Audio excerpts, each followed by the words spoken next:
I-art vele ngiqale vele ngisesesikolweni ngamakhwaya and then moving on esontweni uyazi usikhulele eRoma Small Altar Boys. I think kunento bayibiza ukuthi i-calling and noma ngathi uyayibalekela izokulanda yabona siyaba nama difficulties sometimes ugcine sophumile ukuthi uyasipana nyana.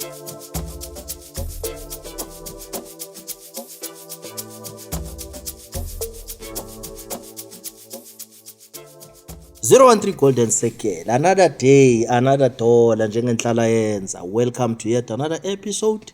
013 Golden Circle coming to you live from a Moonlight Lifestyle. Ladies and gentlemen, ngithanda ukungibonga for continuing to support us on our YouTube channel. The comments that you make, siyafunda kiwo, and you being subscribers, siyabonga. Njengoba ngishizo ukuthi siyaqala, siyafufusa, we are seeing you. Continue to support us. Today, ladies and gentlemen, njengoba ngishizo na last week ukuthi le sofa lami leli, I'm bringing people that have got a story to tell. Siphushikasi narrative as 013 Golden Circle.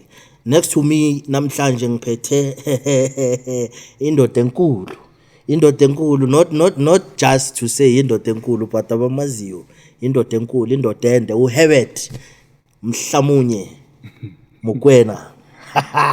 Fere mfethu. Sure. Kunjani jo? Grand man, thanks wena Herbert for coming to grace us as 013 Golden Circle. You know, we don't take such things lightly. Tina, the minute you agree to come to our podcast, we feel very honored. So thank you very much Mfowethu for agreeing. I know you are a person that doesn't like interviews. Yeah, but then for you to say Kumza ngizozwakala, it's an honor for us to have you. So mina emakhaya uHerbert, I know him. He's a theater maker. For those who did not know, he's a community developer. But you know, as we always do, like mara semalahleni anyway, la sekas la ku 013, we're telling amakasi narratives. I think ngabe isiqeda mlozi bra wami. Introduce yourself to our viewers and tell them who you are. Bese sizayibamba ngokuqhubeka kwayo. Alright, mina nguHerbert Mokoena. Njengoba ukhumza shizo ukuthi I am a theater maker. I'm also a facilitator. I'm also I'm working with schools, I'm working with community artists. Into engipassionate ngayo, just to develop, mentor abantwana and starting them from scratch. Sisebenza nezikolo from foundation phase to intermediary to senior phase. Siyabancedisa nasezikolweni masifikile kuma subject wawo, especially kuma life skills and then kuma creative arts na kuma subjects. Sometimes siyangena sinedise lapho sinedisa khona nokumotivate abantwana just ukuthi sikhona discover talent and then sinikeza iplatform futhi nala ku-create ku-original crafters. Sure. Masiba create ama shows and then store bayofunda nabo kwamanye ama-provinces namanye ama-cities just ukuthi nabo bakwazi ukukhula kuma-craft. Nokuthi abanye sizama ukuthi siba post-matric ukuthi bakhona ukuya tertiary to further their studies, assist khona ama-connections wethu. Sure. Basically into engiyenzako leyo, I think into uNkulunkulu angidalele yona. That's quite a lot for a man of your height. Umsebenzi wakho also, you know, goes parallel with your height. But then before we continue, Brawami, asiqale sibuyisele move. I understand you were born KwaNdebele. You were born KwaNdebele. Take us through your infancy, what you call it. Yes, what kind of a person were you na yonke la khutesa? I was born in Siyabuswa. Early 80s, and then I grew up there. I think I think art vele ngiqale vele ngisesesikolweni ngamakhwaya and then moving on esontweni. Uyazi usikhulele eRoma Small Altar Boys, so sometimes ngama Easter then basinokusenzisa iketch ukuthi sifundise ngawadwa. The Passion of Christ. I think iqale lapho vele lento leyo ukuthi siqale esontweni si-actor lapha sibuJesu sibo Judas Iscariot. Okay. And then uthola nama community groups then. I think I was inspired ngomalume kaMpintshama bakhe balethi play esikolweni, then I went and then I followed up. I tried to learn as much as I can. Nanobe bangixosha because bengimncane kibo. Yonke lento le yenzeka khona le eSiyabuswa before ngifika la Witbank, because la Witbank ngifike 96. Right. Ngifike 96 and then ngifike le Taspet. As Taspet beyithulile ngaleso sikhathi leso. and then masiloko sichubeka sihlala Betasbet, and then sadiscover elinye uGrootman elihlala la elimvile bathu Fistos, the late Fisto Mokoena wavula i-organization abayibiza ukuthi i-Kaizer Youth Club.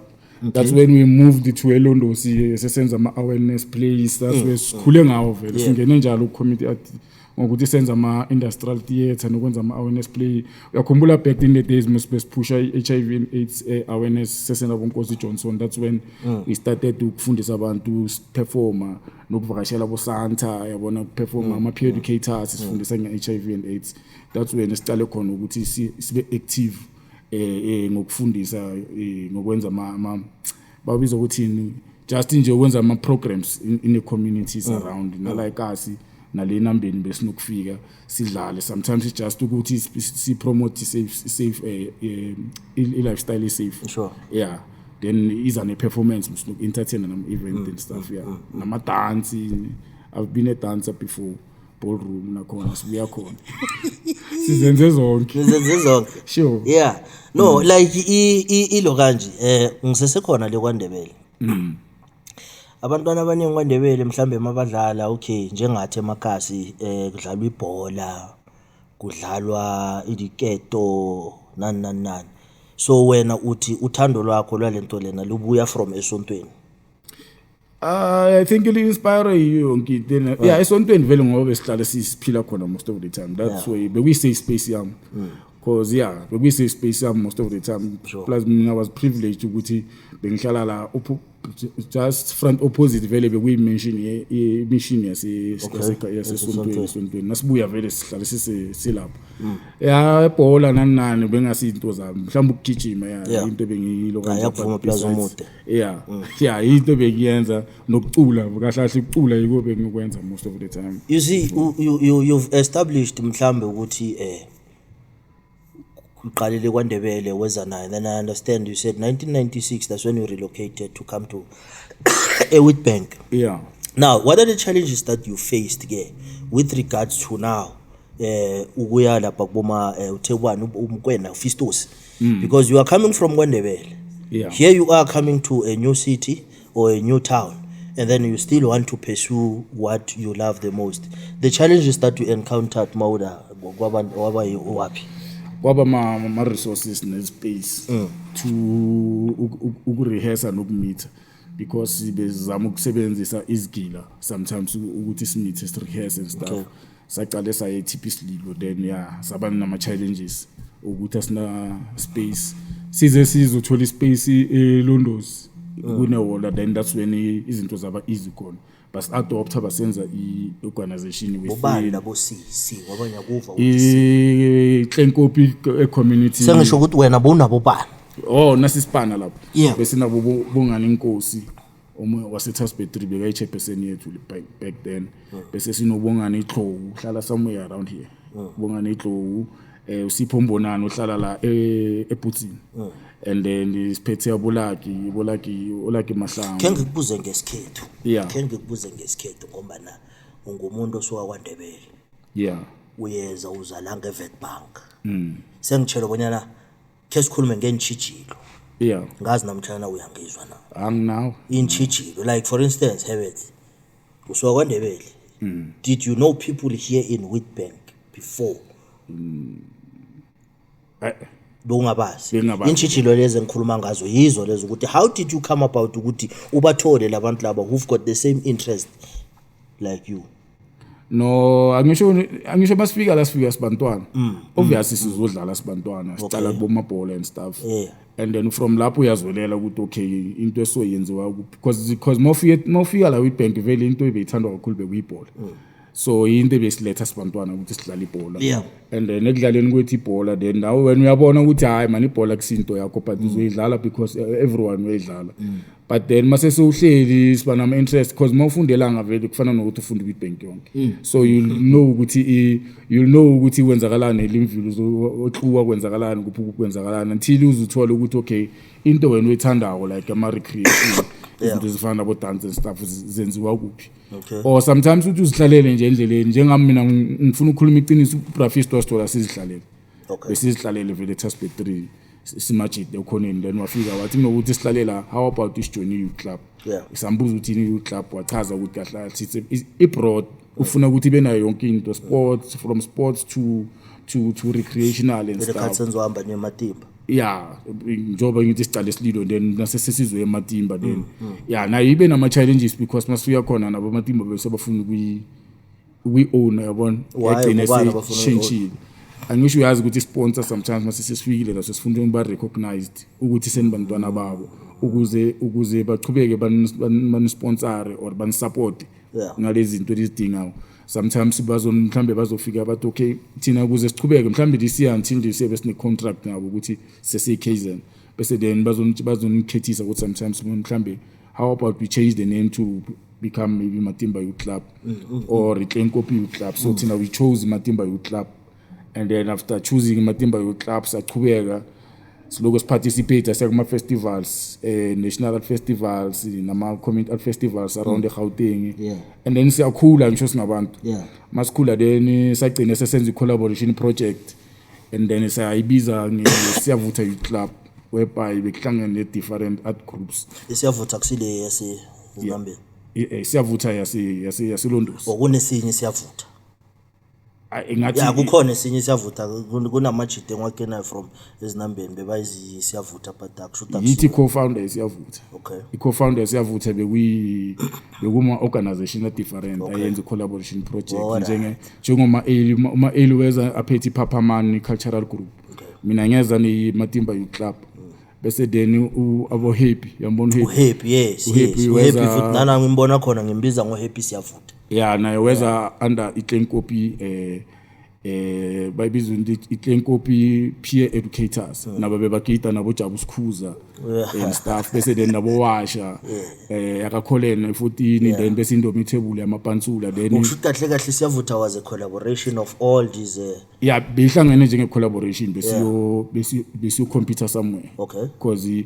yakhumbula iengluki yaba nama love life sure so saqala lapho ukuthi siyazi ukuthi navigation nayo ine love life Itlenkopi ine love life yayo kanjalo then beyenza i-festival izodela wabe ningayifaki kule concert yami beyikhona izodela but izodela ngisho yakhumbula i-love life kahle yaqala khona la yes so nayo bene i-love life ize ngezodela yes so I don't know ukuthi lapho wayibe bangekho but lebe uyazi his mind specifically his mind base compete and I think it was towards October and then from lapho bekune festival on December yase Gauteng so we took the very same concept sayangayo lapha mase sesibuya azange sisakhona ukuhlukana and then we had to discontinue from there. I think that was 2004 if I'm not mistaken late masicala isiyavutha until manje bekune reunion I think 3 weeks back now uhambile wayo reunion bengibambekile ngisho umsebenzi wedazi njalo but I was supposed to be there. Now when you started there you started in like as your ordinary artist angisho bo what specialty bo specialize ngayiphi discipline within okay mina mangifika kuKZN because besicale ngeballroom and Latin but then bekusesela boput Mishak ba business talented boys and then talented boys in theater so mina be interest ambi la ku theater so first year saba ku dance and then the following year futhi I think it was sa invite ukuthi sizodlala ku 8th day so that's when it's supposed to kwenza drama and then I think that was the first time ngihlala phansi nepen and then nokudirect nokudlala at the same time saqala lapha I think it was 2001 or 2 if I'm not mistaken usakhumbula ukuthi ipi production waqala ukuyibhala ngikhohliwe but be sketch into practice because sketch then didn't understand much but then mawususubona umcede ukuyenza then kuzoba nabanye abaphambili kwakho bazofika bacoach and then nase so attend nama festival nama put Mishak nase bakuncedisa then you get to see ukuthi okay so from point A to point B so yakhula I understand I think ngikhule towards vele ngokuattend ama festival nama workshops no we Masakhane Art Festival in Soweto Thabiso nokuattend ivukukhululeke eThembisa eboshashalazi nokungena lapha nabozwakala yabona market community theater festival towards izwakala that's la kula sikhule khona vele piece by piece kulebe we also had our own festival khona la eMalahleni msasho Yeah. So nakhona to understand ukuthi you participate hayi kancane. Yeah. Kana bathini MacFest ne? Iqale ngokuthi siqale ngo-2003 uIshmael Mohammed wa create iMalahleni Community Art Festival. I think ngeke ngazama ukuletha production but hayi mfana hlala kancane. Why? Yeah, bathi hlala kancane ufunde nawe. Usesemncane. Yeah, bathi usesemncane mfana hlala bukela kuqala. Yeah. Yeah, but yeah, it was a learning curve. Benze kahle. I think sometimes nabakuvalela bese bakuneza opportunity ukuthi hlala phansi ufunde. It's we are cool because that's when bekudlala vele izinkaka. By then theater la with bank it was on a high level. We theater Because we still have abomamzanele. We still had abo Spunky. Yeah. Basadlala at their prime. Yeah. Badlala uphubaba. You had abo washa basadlala boqoshiwe. Understand abo cast yakudala yabona. You had the talented boys idlala bo Darko Mpumalanga. Yeah. Yeah, that's when la ufunda khona abothandeka badlala bopha, I understand. Yes, we also had abo Tsietsi nabo more 8 o'clock. Or 8 beza after. 8 o'clock ifike emuva. Ifike emuva, yeah. I think kule festival abo mobe badlalela live on the street. Yeah, bebadlalela live on the street. Yazi into engihlekisayo ukhumbula ama production abanye abantu but le yakho yokuqala oyibhalela uyikhohliwe. Yeah, ngibalekele ngikhohlwanga. Yeah, ngibalekele ngizizwe ikhumbula lomasamba yabona. Yeah, into engiyaziko but yeah ngiyayikhumbula history la ekhaya ukuthi kwenzakalani because we learning curve. That's why ngithi. Now, Herbert, for someone who's so persistent in theater and operator mainly la eWitbank, and yet the state of art la eMalahleni asikho, like let me say there's no industry in as far as theater is concerned eMalahleni. What keeps you motivated so that uqhubeke ngokuba persistent? I think kunento bayibiza ukuthi calling. And noma ngathi uyabalekela izokulanda. Yabona siyaba nama difficulties sometimes ugcine sophumile ukuthi uyaspananyana but at the end of the day uzobuya. So meaning there was a time whereby you said no, I'm giving this shit up. We married, man. Sometimes fanele ubeke something yakforce because art vele ngeke ikunikeza inyungu, especially like high. Uyabona nongana funding mongana project azuthi yobhatala then you stranded. So sometimes you have to go out to your khareza. So as much as uthi it's a calling and stuff, but then I'm interested in knowing more ukuthi what motivates you, because I know kuyanyewa brawami. But you are always motivated to an extent. Ugcine so uqala nawe into yakho uyibiza ngeoriginal crafters. Ngiyangithola. What is it that motivates you? Ekwenza ukuthi uphikelele ube nenkani. I think sometimes answer the question lena ukuthi I'm becoming what I needed at their age. Sometimes unokudinga Grootman etuzo kwakho izintwana yabona ukuthi uzokhona ukukhula na ube nama positive ku life yabona. And as much as siyenza lama programs wayenza, we are not saying we are developing artists per se. We're developing beings about responsible, because nanoma ukhuluma ngeart in a business side nan so we cannot angeke sonke siphelele stage. So must lapha abantwaneni we also teaching them about that, because masikhuluma ngedrama sikhuluma ngento eziningi, sikhuluma ngokuthi sikufundisa speech and no feature amanye ama career amaningi anazo speech. So we just broad. We are not saying bantwana bonke kumele babe artists, because to be quite honest ziyabuya la. So sometimes we go a year without a gig. Because like you mentioned something like you are a married man, unomndeni, unabantwana, and yet you are still persistent in this thing that mostly artists they rely on funding. There comes a time in life whereby the whole year it's a dry season. Hence I'm asking what keeps you motivated? The kids. And yet when there's no salary, it's a dry season throughout the year. Yeah. You continue because of the love that you have. Yeah, nabantwana. Because abasi ma guinea pigs. Abasi ma objects. So once you start them angeke ubani ba drop. La ngifuna ukukumisa khona ufuna ukufika ngifuna ukuzibuza mina hlahla ukuthi imali uyithathaphi? Imali. Yeah. Ngoba siyazi kudingeka inyuku bra wami. Yeah, wena imali iyafunakala, but sometimes I think it's ispani before imali ifanele ikuthole una uspani esikhathini lesiningi because wangaturila kulo ngabe vele senzanga next lo nyaka honestly speaking if we besithize thina solid funding this year ngaba senzanga next and without imali this year I'm sure we've even traveled as far as iCwacu without imali because we wanted to go there be performer and to learn and bring something here guys and know ukuthi nathi siya improve kwethu festival njengoba so attend the festival so sifundela ukuthi nathi sikwazi improve yeah so if usilinde imali mfethu sizoba ne problem because sometimes uyawacela ama donation local companies and stuff they didn't get ama regret kuphela but then mawuzohlala vele so mfethu ucraft uzoba ne problem ngaba yikho industry ngabe isihleli ngaba yikho at all kumanje ayikho ne but at least ispark sikhona yeah but if sizorely emalini too much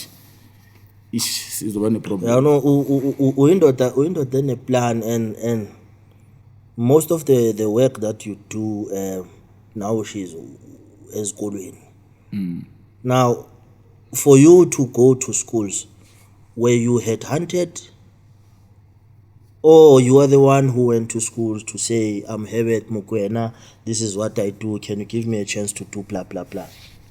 Yeah, not to say headhunted. Sometimes having a conversation with someone or a teacher, and then I show that maybe I need assistant. I need assistant in creative arts. But back then, we arts and culture. Arts and culture. I think it was 2011. Yeah. And then more attend the school when then so understand that okay, we are assisting kids. And then more assist kids, then you have to understand the language education, the language as an artist. Cause that's fun, but it's fun. Sure. So now you need to mend the two of which is theater in education or is drama in education or arts in education. But back then we didn't understand what is until you start practicing it and start mastering it. And then we want to okay, like being bambezela. Then so nama shortcuts work. How do you then address or teach these kids? But then maso so bafundisa class in at the same time abanye bafuna ukuqhubeka. Then also can select labo bafundisa how to maybe uhlanganisa production from scratch until so basically what you did is the teachers, because within their curriculum they do have creative arts, they're teaching the theoretical side of it, and then when you come in, you're coming with the practicals. Yeah, but manje sesizenza zoyi2. Now tell me then ukuthi mawubusy lapha esikolweni you create something, the intellectual property yakabantu, does it belong to the school or it belongs to you? It belongs to the kids, because what we do is angisho manje sobafundisa lama basics nokuthi ukwenzakala on stage maba create play icreatewa yibo when you just mentoring it and then ufaka ama spice there.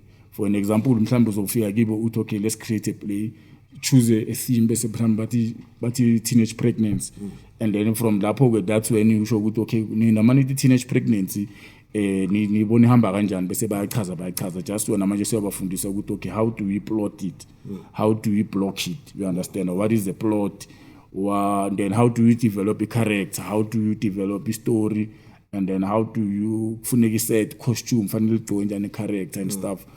Konke lokho bese sokutouchile ku theory, but manje sesiya embody.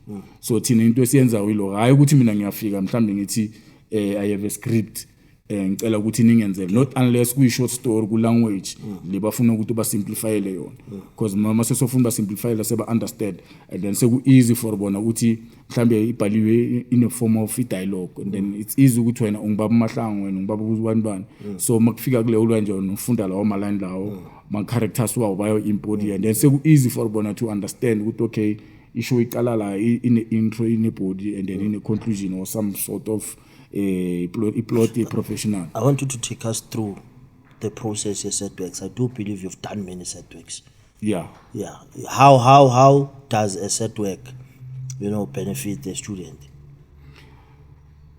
Yonke into manje storytelling. Yonke into storytelling. Because like angisho into engenza ukuthi ngikubuze manje ne angisho you just mentioned ukuthi yibo aba creator mhlambe unless if there's something from the textbook yeah. which forms part of that set work and stuff. Now i-developa kanjani ingqondo ye-student i-setwork, and what are the results mhlawumbe sewuke wawabona from ama-setwork owayenzile? Especially let's talk about ama-setwork. Ama-setwork angisho depend ngokuthi adila namapha ama-teams. Okay. Yeah, You've done them? Yeah, not much. Sometimes it's just we-brush, but into esidila nayo kakhulu vele lama-social issues. Sometimes nalama-short stories into esidila nayo basically because si-strong kakhulu ku-senior phase. Ku-senior phase of which is grade 7, 8 and 9. Si-strong kakhulu here because idila kakhulu ne-creative arts ne-skills transfer, and then idila kakhulu nama life life orientation, idila kakhulu nalezi zinto badila nazo bullying and drugs abuse. So we are trying by all means ukuthi let's explore.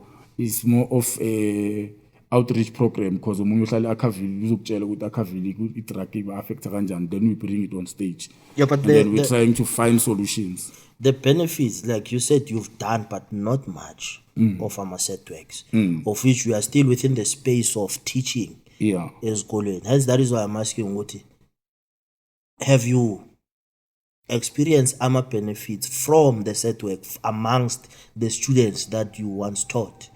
Does it benefit them, especially here? Yeah, it does benefit them.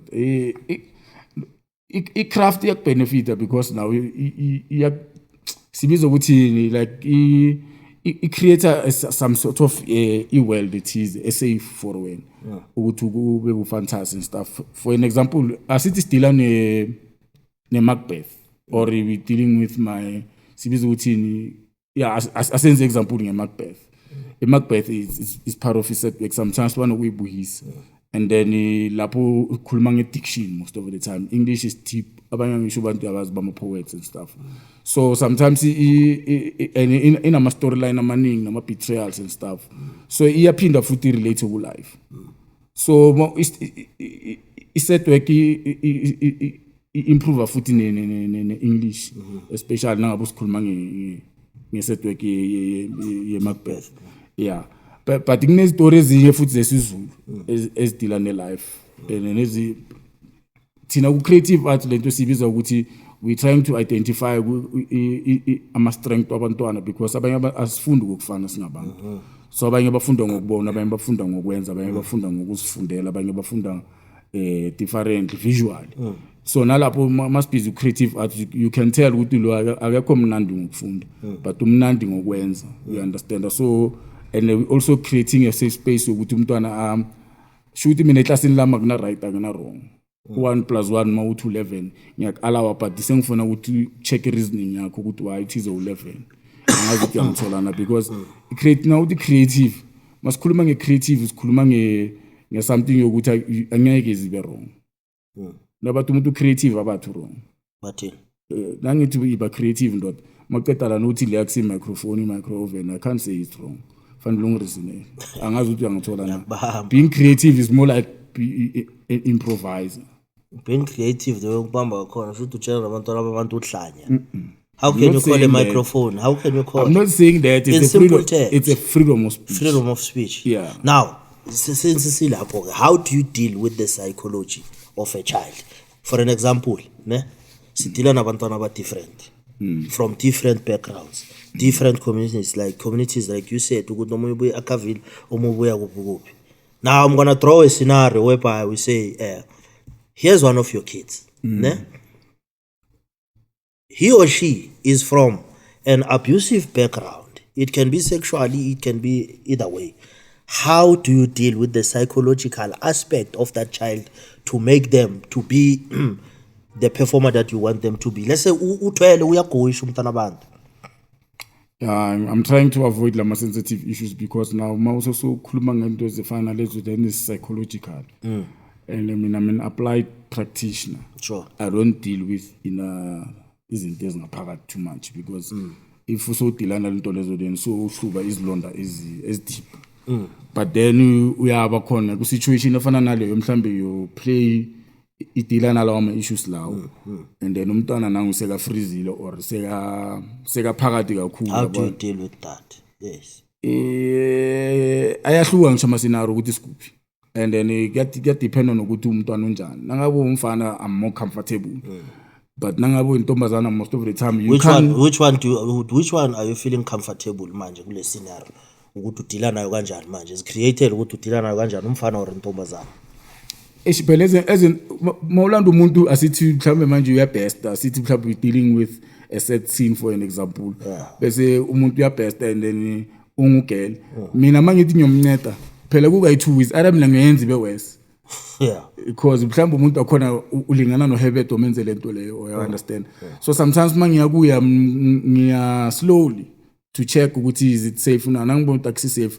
That is why most of the time fanele kuhlale kunama educate you understand ukuthi mase sekufika la situation afana nalawo nangabe mhlawumbe female o educator kube nguye o take over but mina as a guy uthi uyasondela then sometimes uthola ukuthi uyamthusa yabona kuba worse but mangabe u guy it's easier sometimes ukuthi uye kusebenzisa ama tactics wethu you understand like breathe in yabona stuff but that's why ngiwabalekela ama show vele too personal even if it's not a show when I have it. Even if it's not a show, but then when we talk about like the psychology of a person, ne umuntu uyaphuma let's say uphuma ku rehearsal then the following day comes in ne thola ukuthi emotional something happened to them ekhaya and the safe space that the person finds themselves in is good rehearsal space and yet the person doesn't deliver to their best ability. Yes, that is why I'm asking ukuthi how do you deal with that? But I'm sure sinama check-ins, sinama warm-up to prepare them for a rehearsal. So a check-in is okhona ukukutshela ukuthi umuntu ume kuphi situation enjani. And then I once had ilo kanje. Ngokubuza so because I once had such an experience ngi-rehearsisa. One of the people that bengiba rehearsisa wangitshela esinye story. You understand? Yeah. And like I was stuck. I did not know what to do. You know what I did? Ngatshela umuntu lo doesn't vayo ekhaya. Ngoba uzodrega lababanye. Hayi ukuthi mhlambe siyamdismissa and stuff. Hence njengoba ngibuza phela we are a peer educator. Ngisho you said to us ukuthi you're not only looking at teaching them the craft and everything, but you also looking at them as a person. Now, when you deal with a person, you deal with a lot of things. Your psychology, your whatever, spirituality, blah, blah, blah. But what happens if mama uthi kuyahamba ekhaya kanti safe space yakhe yona? Exactly. It hence I'm saying ukuthi sinezinto ezifana nokuthi sine process before singena ku rehearsal. Sine process yokuphuma ku rehearsal. So mhlambe by the time uphuma nayo ku rehearsal uzobe sekangcono. Unlike mawuthize kuye ihlala lapha ngaphandle because namuhla ukho right. You understand? Ungamniki 5 minutes umuntu nangabe mhlambe siku session. But ngeke umdismiss ku process. Because most of the time I think nami ngaba zange kufika art ngabe nami ngabhema or ngabe nami ngaganga. You understand? Esengiyabekisa ngithi mhlambe ngabe. Yeah, understand? So ezinye izinto masizenze zikeep busy ukuthi ungagcina ungenzi ezinye izinto eziphumile.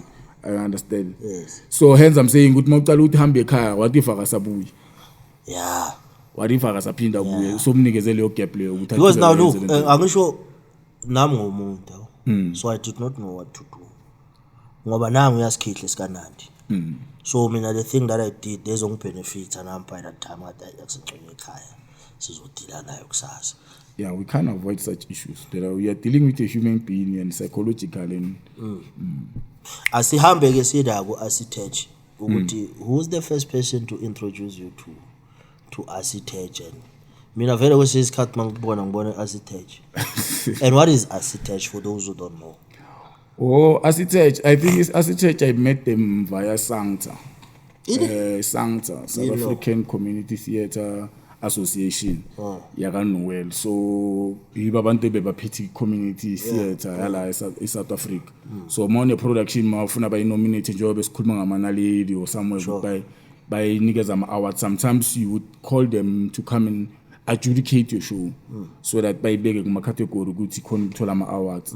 So in 2011 we attended a workshop Bezala, a civic theatre, and then I got their numbers and then bengine show ngayimikisa ku festival abe bayenza annually Stegman la BCC second. So yeah, by mentoring show, and then we went there, and then I took a break. But mangithathi because ngifikele ngabona ngakhona ukubona ukuthi sebakude basisekhona. Thina igap yethu sesizale le movie. So but during that break mangiloku ngifunda okunye, that's when I met Asitech, because they managed to see me performer, and they managed to see ukuthi ngisebenza nabantwana already esikolweni. And then basically Lineage no James mix show Lineage. So we had a meeting bangifonela Asitech, but this meet eBramfontein na meet no Kyle beka coordinator yaseMpumalanga, Gauteng, Northwest, Limpopo. Shoot yeah ngathi bekaphethe for ema province. So la eMpumalanga benganamuntu so rana iside laseMpumalanga. That's when they approached us with okay, how about we become members? Okay, we became members, and then they brought a workshop. So Asitech is a French name, ne? It's a French name meaning theater for youth, theater for young people. You understand that? Ungakhona ukushayela yona ukuthi ngabe so French it. Yeah, angeke is French angisazi ngazi i-definition yale word le Asitech. Yeah. Meaning into zabo children's theater about. Yeah. So nabathi njengoba uyibona uyibona Asitech South Africa. Meaning ukuthi nabo Asitech Italy, Swaziland kanjalo ama countries amaningi affiliated nabana ma Asitech bese sina Asitech phezulu sina Asitech international.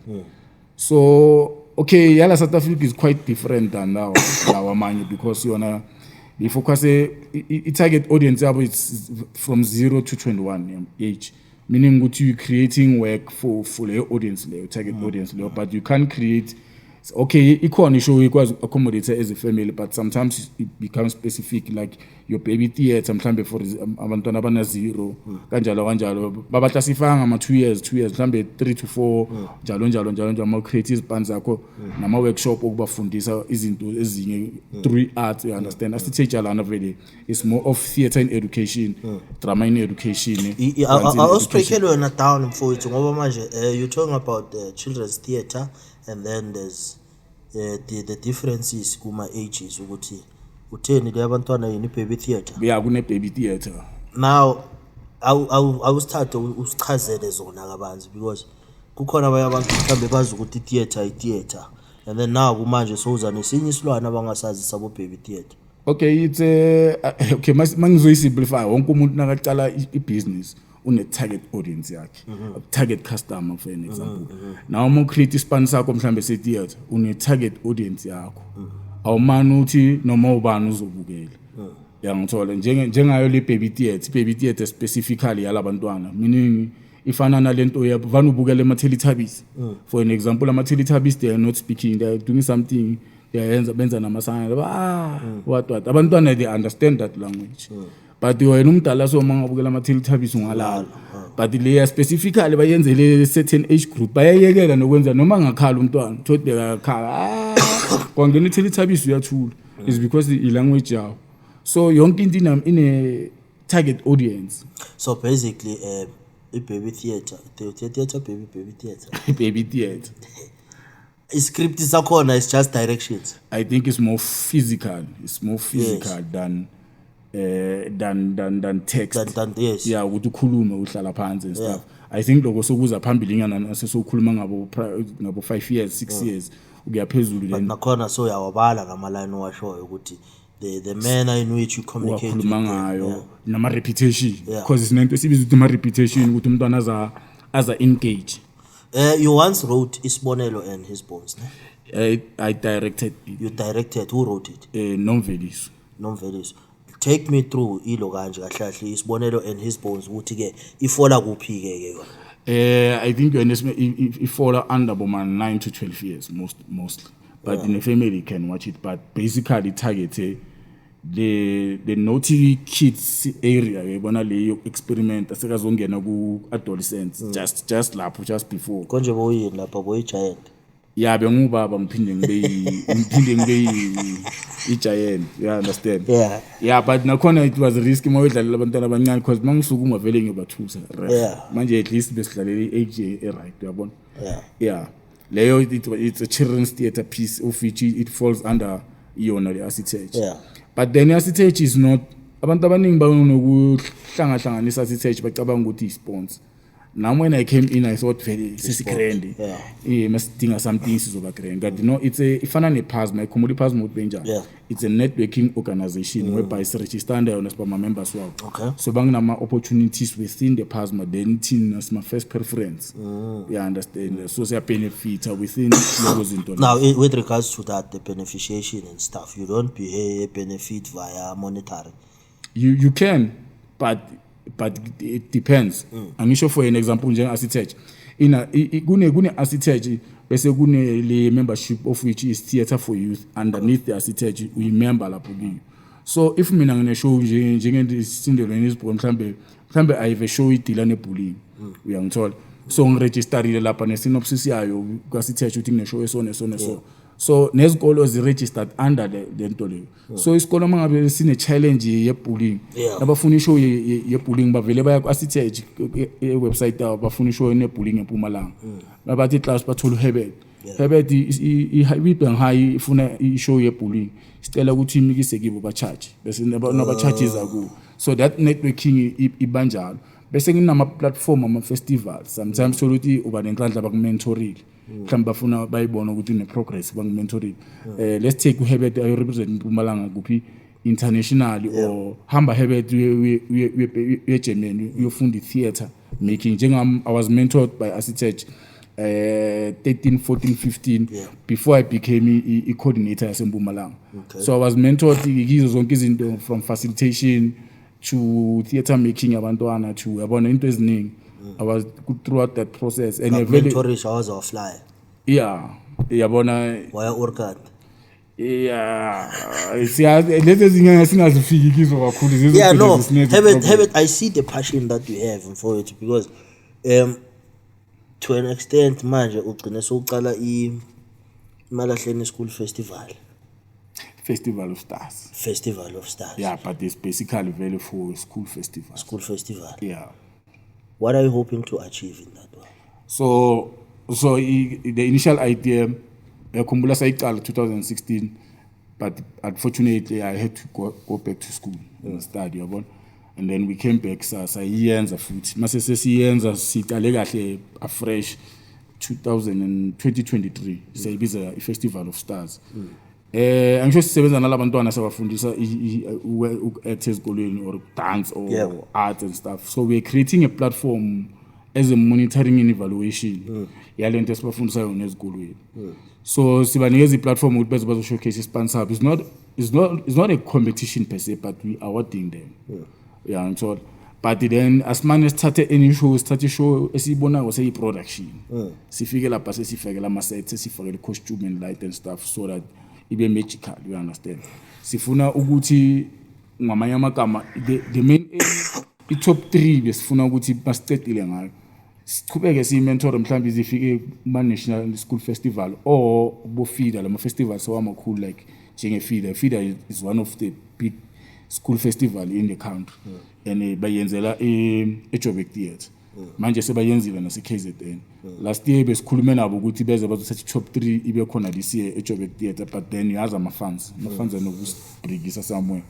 So we couldn't, but then ngikhulume nabo futhi ukuthi next time sesiyenza bese sebafuna ukupartnera nathi kuma adjudication just to check ukuthi are we on the right track now. Sibafundisa into right now labantwana esikolweni now. Silapho manje. So we targete ngendlela right because now angisho bathi ligotsha lisemanzi uyilanda via a school program bese iba inclusive of some of the social activities that the kids they do. So now you've created that platform for school kids and everything. Now you come to last corner Malahleni. There's a lack of art centers. We don't even have art centers. Now, with sustainability to those kids, what guarantee is there ukuthi they will pursue what you're teaching them as a career? Yeah, lapho phela kuyosala the few vele. Kuyosala the few after matric, kusala the few because dala siqalile and excellent the few manje. The few le engisebenza nayo akusinye eminye one. You understand? I have a team behind me. And bayasebenza. Abanye basebenza ukudlula mina. maybe mina because manje isikhathi nesiningi just to monitor ukuthi are we still on the right track, but kunabantu abasebenza they are socks off, you understand. Yeah, like you know when you work with people and then ku industry wazi ukuthi la emalahleni vele kude mnethu kude, but we need to create the industry. How? You see, fanele sibe ne system esizoyithola, you understand, because our industry is being killed by us artists becoming politicians. I think we're complaining too much. I think we are most of the time, and it's I'm talking I'm not being personal. Sure. Yeah. I think sometimes entitlement. Now sometimes iba excuse ukuthi sibe lazy ku craft yethu. Because we need to start from zero upwards. And thina siyithole ku 5 sayehla sayaphansi. Sure. So ngichaza ukuthi we need to find ways, because if akunama resources and abantu afanele babhadala ama salaries wethu audience. You understand? So Herbert uzoyenza ishow kuze 50 people bazobuka ishow ka Herbert, and the next week ishow ka Coombs. But Herbert the next pedi show akathi next week kuno Coombs uyathula. So mina ngifuna own audience, kanti ekubeni ngabe create industry ukuthi sazi ukuthi every week there's something happening, and audience yami yakwazi audience ya Coombs sikwazi ukcreate a certain database yaba ama art lovers, because bakhona vele. It is just ukuthi thina sinama differences ukuthi siphinde si-split le audience yethu ukuthi umuntu ngathi ngibonile uKhumza next week une show ngithi ayi show kakhulu instead ukuthi uKhumza une show, because at the end of the day if sithengisa ama ticket e-Civic Theatre, for an example ngizokwenza le example njenge Civic Theatre it has capacity of 500 people, asithi kuyi full house nge-20 rand, that's like 10,000 rand. At least it's something else, but because select audience when uzothi 100 rand ticket kuze 5 yabantu, that's 500. Nothatha le 500 divide ngalo ya 10,000 yabona utheka imali eningangakana ungena ka 20 lapho. So we need to find a system whereby we know ukuthi sine customer base, because ne sponsor nasasizi la ngana crowd ko. Yeah, no, mina I'm hoping Herbert, because yabona lezi zinto lezi ebesixoxa ngazo vandag. I do hope and believe ukuthi maybe you'll be the pioneer of changing the system bit by bit, because if unayo ikrach yokwenza something without money, surely ipassion yakho will assist, and then I do hope ukuthi you'll get people who've got the similar ideas like you. Uyangibamba mfana kithi the way sihleli ngakhona yabo sengihleli kanjani ngathi singahlala sixoxe waya my flop.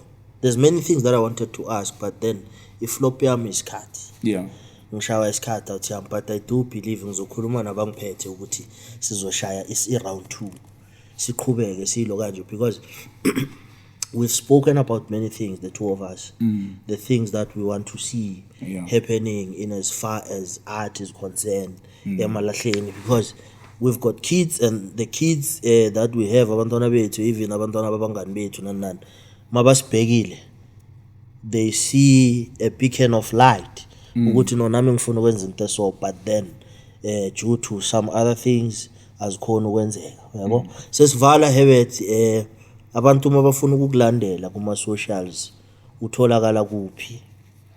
Ngiyatholakala yonke kuma social platforms. Sine page lokuqala Festival of Stars.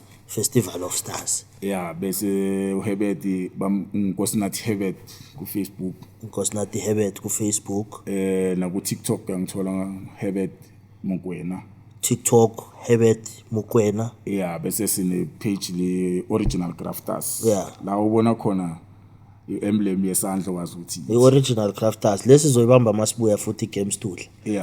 Sizokhuluma kabanzi nge-Original Crafters, and usankholo diswetha nami nge-Original Crafters, so lo ngathi he nyamalalo uhlala ushutha sekuzoba excuse yakho. Ladies and gentlemen, thank you very much for tuning in to today's episode. Like I said in the beginning of the episode, thank you very much for liking and supporting us. Continue to do that. Ungapheli moya, sizofika la siyakhona, bazogcina bathize 013 siyakwazi ku Facebook Golden Circle, don't put the 013, Golden Circle, ku yini le enye konje mina zangishaya lezi zinto lezi. TikTok.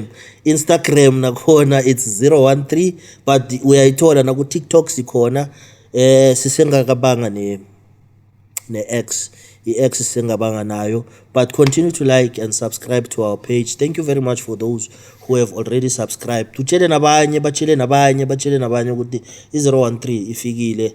We're trying our level best to tell kasi narratives. We're shooting blanks, no harm done, ngukhumza Stof Samalahle. Thank you very much. Aish.